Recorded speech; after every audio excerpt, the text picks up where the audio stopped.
In today's video, I'm going to teach you how to invite someone to your chat room on Upwork.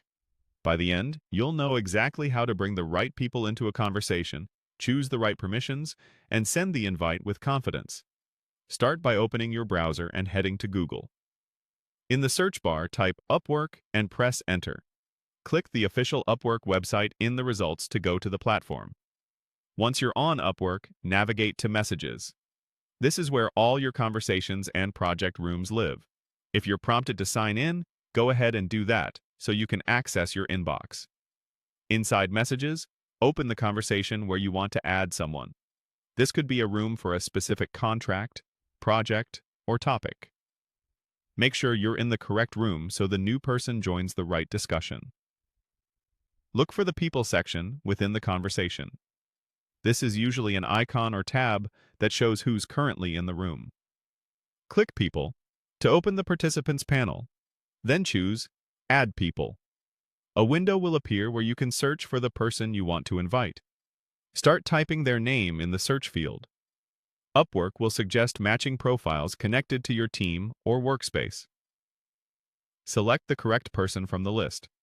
If multiple results appear, double-check the profile details to avoid inviting the wrong person. Next, set their permissions. You'll typically choose between Room Admin and Room Member. Room admins can manage the room, which often includes adding or removing people and adjusting room settings. Room members can view the conversation and participate, but they don't have administrative controls. If you're unsure which to choose, default to Room Member and upgrade later if needed. Before sending the invite, it's a good idea to make sure you have permission to add people to this specific room.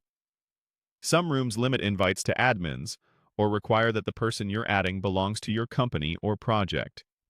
If the Add People option is disabled or the person doesn't appear in search, you may need an existing admin to help or verify that the person is part of the correct team. When everything looks good, click Invite. The person will be added to the participant list and notified in their messages. They can then jump into the conversation and, depending on room settings, see recent history. To wrap up, send a quick welcome message with context and any files or links they'll need so they can get up to speed fast. That's it. Simple, clear, and effective.